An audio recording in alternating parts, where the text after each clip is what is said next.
A while back I was going through my backlog looking for a game to review and I came across Sanctum 2. Now the unusual thing about this one was that the majority of my friends on Steam already had it, yet none of them had really played it. Well, except for the Finnish cat. Turns out most of them had probably gotten it through Humble Bundle with a pack or just picked it up randomly in a Steam sale. The game itself didn't seem too exciting. It was touted as a tower defense FPS hybrid, but for me, the first thing that comes to mind when it comes to tower defense is often old Flash games like Gemcraft that were a novelty when they first released, but could only hold my interest for a short period of time. It also has this aesthetic that reminded me of Apple ads from the mid-2000s. You know, the kind which were all stark white with blue lights.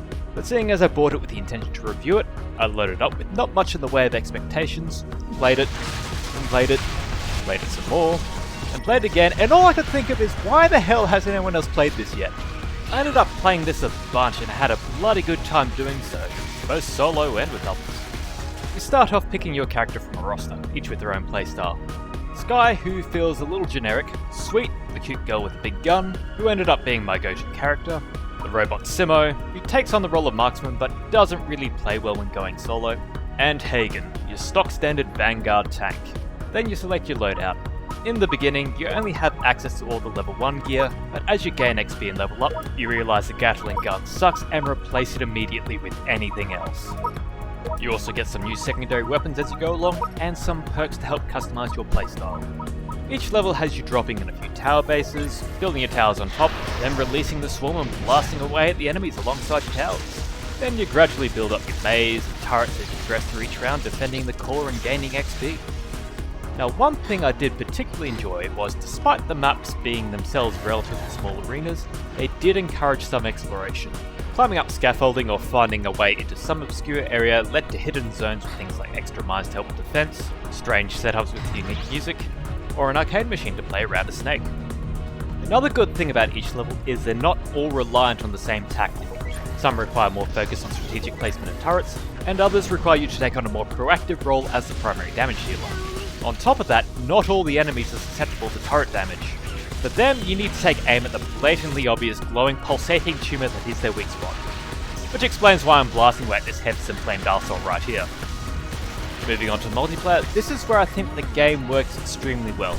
Every game is always online, so you'll have people pop in randomly and join the fight, or conversely you can join any game that's currently ongoing.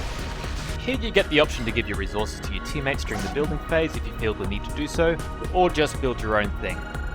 There's an in-game chat, but the text is rather small and the text-to-speech sounds largely reminiscent of Dr. Spatesel. Hello bitch, my name is Dr. Spatesel. You're a bitch of a doctor, Dr. Spatesel. Most of my multiplayer experiences were actually pretty good. Considering this game is almost 9 years old at this point, there are always other players online.